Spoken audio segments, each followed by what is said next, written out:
In the morning of April 1, 1942, American aircraft carrier Hornet steams out of San Francisco Bay. The carrier is loaded with a secret cargo.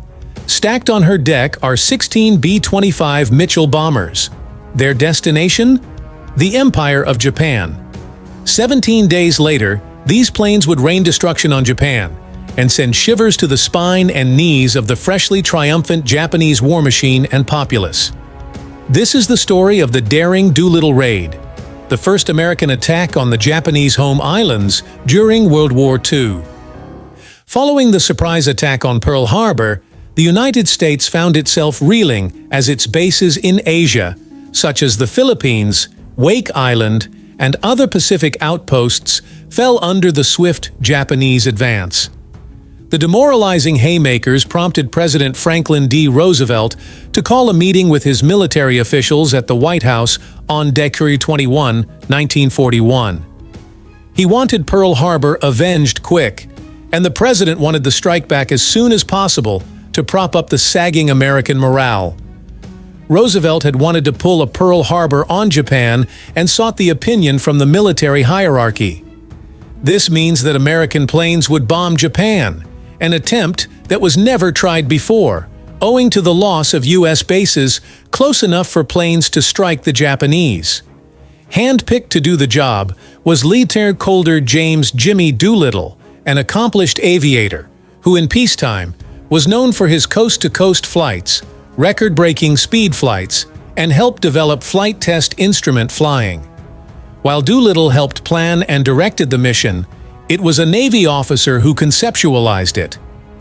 On January 10, 1942, Navy Captain Francis S. Lowe, Assistant Chief of Staff for Anti-Submarine Warfare, reported to Admiral Ernest J. King the possibility of launching twin-engined Army bombers from a carrier after observing several at Naval Station Norfolk Chambers Field in Norfolk, where the runway was painted with the outline of a carrier deck for landing practice.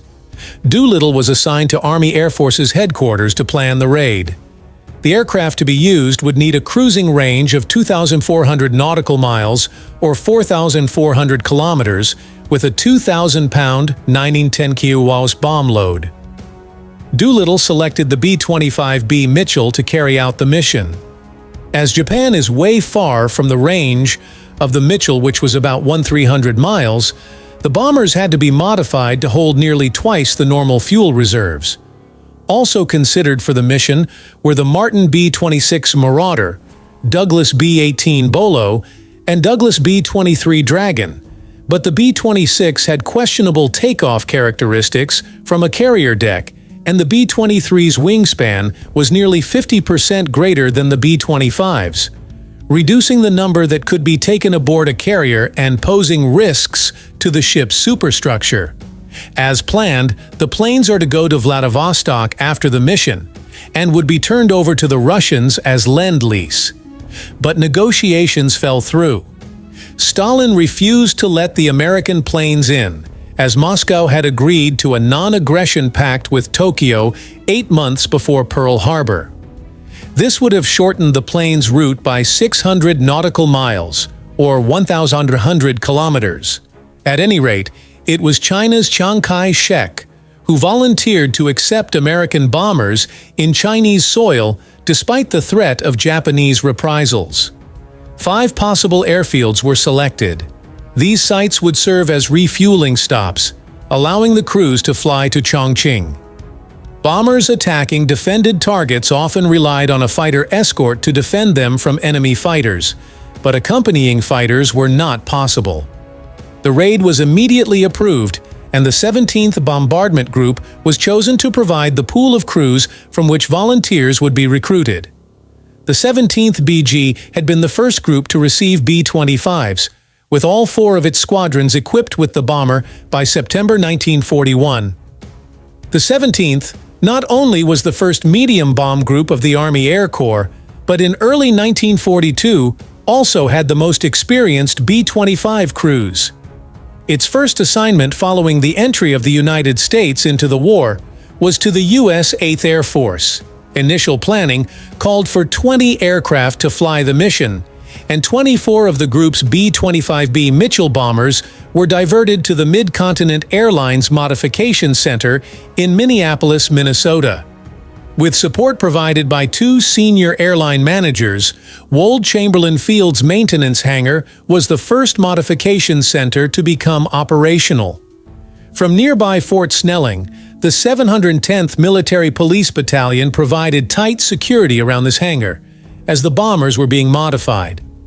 These modifications included the removal of the lower gun turret, installation of de-icers and anti-icers, mounting of steel blast plates on the fuselage around the upper turret, removal of the liaison radio set to save weight, installation of a 160-gallon collapsible neoprene auxiliary fuel tank, and even an amusing decoy of mock gun barrels made of broomsticks in the tail cone. The expensive Norden bomb sight was also replaced with a makeshift aiming sight that cost 20 cents. 2 bombers also had cameras mounted to record the results of the bombing. The 24 crews were selected and picked up the modified bombers in Minneapolis and flew them to Eglin Field, Florida, beginning 1st March 1942. There, the crews received concentrated training for 3 weeks in simulated carrier deck takeoffs, low-level and night flying, low-altitude bombing, and over-water navigation. Hornet and Task Force 18 get underway from San Francisco Bay at 08:48 on 2nd April, with the 16 bombers in clear view. At noon the next day, parts to complete modifications that had not been finished at McClellan were lowered to the forward deck of Hornet by Navy blimp L-8. A few days later, the carrier met with Task Force 16, commanded by Vice Admiral William F. Halsey, Jr. The carrier USS Enterprise and her escort of cruisers and destroyers in the mid-Pacific Ocean north of Hawaii. Enterprise's fighters and scout planes provided protection for the entire task force in the event of a Japanese air attack, since Hornet's fighters were stowed below decks to allow the B-25s to use the flight deck. The combined force consists of 2 carriers, Hornet and Enterprise, 3 heavy cruisers, the Salt Lake City, Northampton, Vincennes, 1 light cruiser, the Nashville, 8 destroyers, Balk, Fanning, Benham, Ellet, Gwynn, Meredith, Grayson, and Monson, and 2 fleet oilers, Cimarron and Sabine. The massive flotilla steams in radio silence. On the afternoon of 17th April, the slow oilers refuel the task force, then withdraw, with the destroyers to the east, while the carriers and cruisers dash west at 20 knots toward their intended launch point in enemy-controlled waters east of Japan. At 07:38 on the morning of 18th April, while the task force is still about 650 nautical miles from Japan, it is sighted by the Japanese picket boat number 23 Nido Maru. Nashville opens fire on the 70-ton patrol craft. But before being sunk, the Japanese boat is able to radio an attack warning the chief petty officer who captained the boat kills himself rather than be captured. But 5 of the 11 crew are picked up by Nashville. The element of surprise now blown, Doolittle and his skipper, Captairy Mark Mitcher, issue the order for the attack. The B-25s are launched 10 hours early and 170 nautical miles farther from Japan than originally planned. After respotting to allow for engine start and run-ups, Doolittle's aircraft had 467 feet, 142 meter, of takeoff distance. Although none of the B-25 pilots, including Doolittle, had ever taken off from a carrier before, all 16 aircraft launch safely between 08:20 and 09:19, though Doolittle's bomber is said to have almost hit the water, before pulling up at the last second. The B-25s then fly toward Japan, most in groups of 2 to 4 aircraft, before flying singly at wavetop level to avoid detection. The aircraft began arriving over Japan about noon, Tokyo time.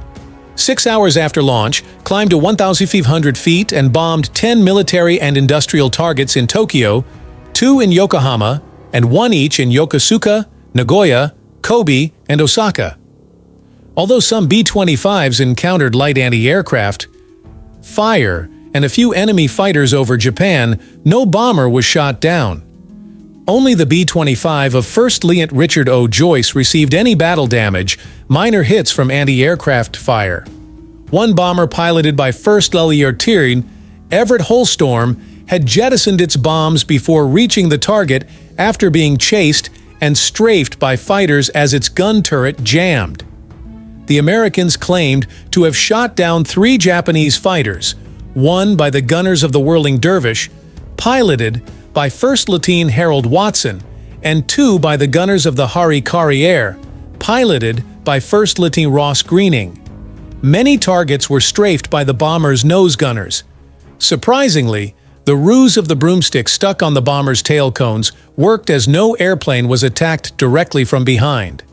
15 of the 16 aircraft then proceeded southwest off the southeastern coast of Japan and across the East China Sea toward eastern China.